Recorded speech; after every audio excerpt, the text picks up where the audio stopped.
देखो टेढ़ा हुआ बिल्डिंग के गुबार में पूरी तरह समा गए हैं और आखिरकार कई महीनों की तैयारी के बाद इन ट्विन टावर्स को आज ध्वस्त कर दिया गया है। और जैसा कि कंपनी का दावा था, इसे ध्वस्त करने में जो समय बताया जा रहा था 12 सेकंड का, यहाँ से देखने पर ऐसा लग रहा है कि जिस तरह के दावे और जिस तरह के आश्वासन दिए जा रहे थे, जो कार्रवाई है वो बिल्कुल उसी तरह से हुई है। टावर्स को गिरने में बिल्कुल भी कोई ज़्यादा समय नहीं लगा है। लेकिन अब बड़े सवाल इसके बाद शुरू होंगे, लेकिन उसके बारे में हम चर्चा थोड़ी देर में करेंगे। मैं अभी सिराज से ये दरख्वास्त करूँगा कि वो आपको ये नज़ारा लगातार दिखाते रहें कि जहां अभी थोड़ी देर पहले तक सुपरटेक ट्विन टावर्स खड़े थे, अब वहां पर धूल, मिट्टी और धुएं के गुबार के सिवाय और कुछ भी नहीं है।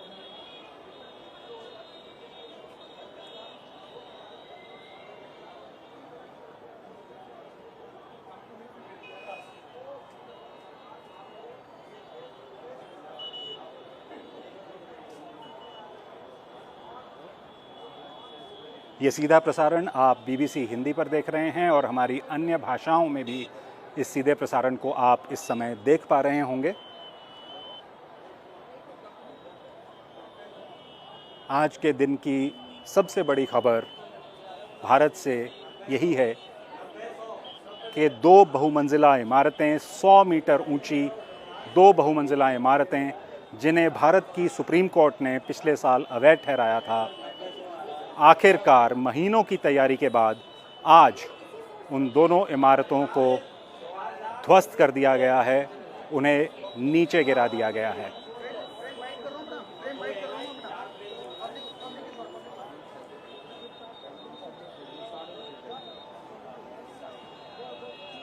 जो आप अपनी स्क्रीन्स पर नहीं देख पा रहे, उसका थोड़ा सा वर्णन मैं आपको ज़रूर दे दूं।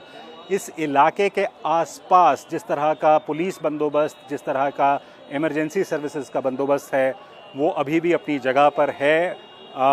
बहुत से लोग जो अपने घरों से निकलकर यहाँ की कुछ ओपन स्पेसेस में और पार्कों में आकर इस डेमोलिशन को देखने की कोशिश कर रहे थे, वो अभी भी एक फासले से इन टावर्स को गिरता हुआ देखने के बाद उन पार्क्स में खड़े हैं या वहाँ से निकलने की कोशिश कर रहे हैं।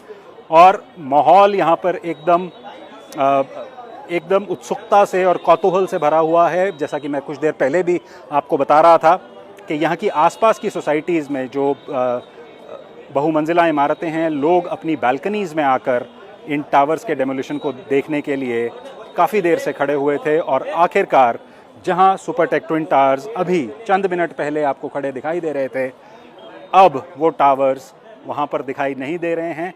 इस डेमोलिशन के बाद जो बताया गया है कि 60 से 70 हज़ार टन का मलबा इस साइट पे इकट्ठा होने जा रहा है, जिसमें से कुछ मलबा ऐसा होगा जो इस साइट पे जो गड्ढा बना है इस डेमोलिशन के बाद, उस गड्ढे को भरने के लिए इस्तेमाल कर लिया जाएगा। लेकिन जो बाकी मलबा और मिट्टी बचेगी उसे यहाँ से हटाने में करीब 3 महीने का समय लगेगा और हज़ारों ट्रक्स को दिन रात यहाँ से उस मलबे को हटाना होगा और एक डिस्पोजल साइट पे ले जाके उस मलबे को डिस्पोज़ करना होगा। ये एक लंबी प्रक्रिया होने जा रही है और अगले कुछ महीनों में ही ये साफ़ हो पाएगा कि ये कितना समय लगता है इस पूरे मलबे को यहाँ से हटाने में। इस टावर के साथ की बिल्डिंग्स जो अब हमें कुछ कुछ नज़र आने लगी हैं इस धुएं और धूल के गुबार के बीच, ये देखना बाकी है कि उन बिल्डिंग्स की क्या स्थिति है, उन बिल्डिंग्स में क्या कोई नुकसान पहुंचा है, कोई दरारें आई हैं या और किसी तरह का नुकसान इन स्ट्रक्चर्स को पहुंचा है। उसका एवैल्यूएशन प्रशासन और जिस कंपनी एडिफिस इंजीनियरिंग ने ये डेमोलिशन किया है, इनकी एक मिलीजुली टीम इसका अवलोकन अब से कुछ ही देर बाद करेगी। उस मौके पर जाके, उस साइट पर जाके ये देखा जाएगा कि डेमोलिशन होने के बाद क्या हालात हैं, आसपास के घरों पे उसका क्या असर पड़ा है, कहीं कोई स्ट्रक्चरल डैमेज तो नहीं है। ये बात साफ़ है कि आसपास घरों में इस वक्त बहुत सी मिट्टी और धूल ज़रूर अंदर चली गई होगी और यही वजह थी कि इन घरों से लोगों को बाहर जाने के लिए कह दिया गया था, उन्हें अपने घरों को छोड़ के जाने के लिए कह दिया गया था। आज 7 बजे इस पूरे इलाके को खाली कर दिया गया था और आज शाम से पहले ये लोग अपने घरों में वापस नहीं लौट सकते। सेहत को लेके जैसा कि हम आपको बताते आ रहे हैं, बहुत सी आशंकाएं जताई जाती रही हैं कि ये धुआं, ये मिट्टी, ये धूल, इसका सेहत पे क्या असर होगा। रेस्पिरेटरी इलनेसेस यानी सांस लेने से जुड़ी हुई जो बीमारियां हैं, फेफड़ों से जुड़ी हुई जो बीमारियां हैं, जो लोग उन बीमारियों से ग्रस्त हैं, उनके लिए ये थोड़ा सा मुश्किल समय हो सकता है। जिन लोगों को सांस लेने में दिक्कत है, जो लोग एस्थमेटिक हैं, उनके लिए ये जो धूल के कण हैं, ये आने वाले कुछ दिनों में एक समस्या का विषय बन सकते हैं। लेकिन नज़ारा जो हमने आपको यहाँ से दिखाया वो इन ट्विन टावर्स के डेमोलिशन का था, किस तरह से ये टावर्स ताश के पत्तों की तरह ढहते हुए ज़मींदोज़ हो गए, एकदम मिट्टी में मिल गए हैं। लेकिन इनका असर, इस डेमोलिशन का असर क्या होगा, ये इस वक्त कहना बहुत मुश्किल है। इसका धीरे धीरे अवलोकन किया जाएगा, इसका एनालिसिस किया जाएगा। जैसा मैंने आपको बताया, अब से कुछ देर बाद ही एडमिनिस्ट्रेशन और प्राइवेट कंपनी जिसने ये डेमोलिशन किया है, एक एनालिसिस इसका कैरी आउट किया जाएगा, जाके देखा जाएगा कि साथ की बिल्डिंग्स पर इसका क्या असर पड़ा है और कहीं कोई स्ट्रक्चर्स को कोई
एपेक्स और सयान जो सुपरटेक ट्विन टावर्स के नाम से भी जानी जाती रही हैं, ये दोनों इमारतें बारूद लगाकर आज ध्वस्त कर दी गई हैं,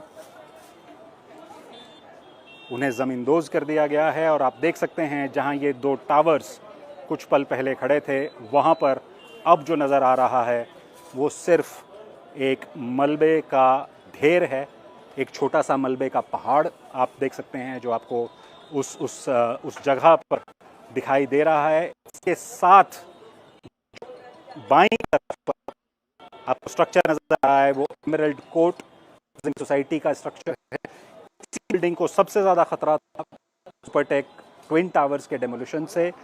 ये देखा जाना बाकी है कि इस डेमोलिशन का एमरल्ड कोर्ट के इन स्ट्रक्चर्स पर क्या असर पड़ा है। जो दाहिने हिस्से में आप विजुअल्स देख पा रहे हैं, उस मलबे के पहाड़ के दाईं तरफ वो एटीएस विलेज है।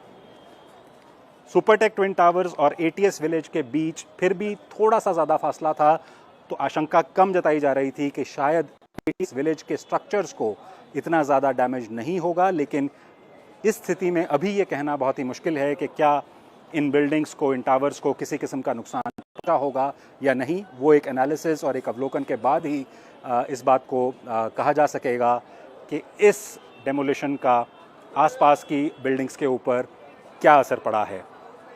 मैं सिराज से दरख्वास्त करूंगा कि वो इसी नज़ारे पे बने रहें और आपको नज़दीक से दिखाते रहें वो जगह जहां पे कुछ मिनट पहले सुपरटेक के ट्विन टावर्स खड़े थे, और अब आपको वहां जो नज़र आ रहा है वो सिर्फ एक मलबे का पहाड़ है।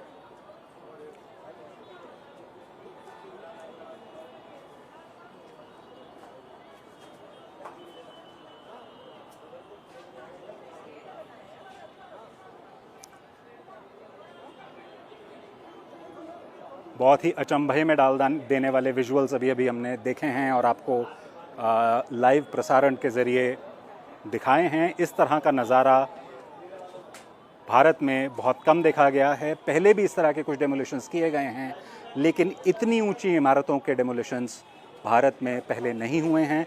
तो ये एक बहुत बड़ा केस स्टडी के तौर पर भी इसे देखा जा रहा है कि इस तरह के डेमोलिशंस करने में कितने सक्षम हैं भारत की अथॉरिटीज़ और भारत की एजेंसीज़। लेकिन 100 बातों की एक बात, सुपरटेक ट्विन टावर्स जिन्हें पिछले साल अवैध घोषित किया गया था, एक लंबी कानूनी लड़ाई के बाद आज आखिरकार ये दोनों टावर्स ध्वस्त कर दिए गए हैं और मिट्टी में मिल गए हैं।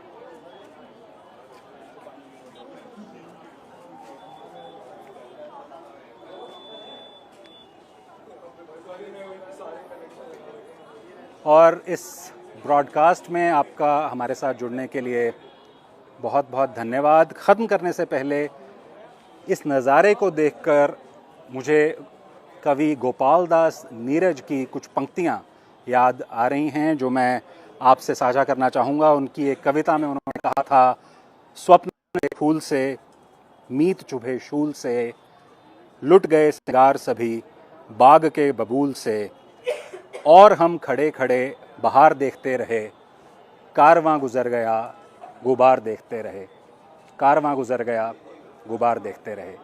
मालेगांव मुस्तफ़ा भंगार बाज़ार डायमंड कारपेट होलसेल रेट में कारपेट दिया जाता है। हर किस्म का यहाँ पर कारपेट दिया जाता है। हमारा पता याद रखें, मालेगांव मुस्तफ़ा भंगार बाज़ार डायमंड कारपेट होलसेल रेट में दिया जाता है।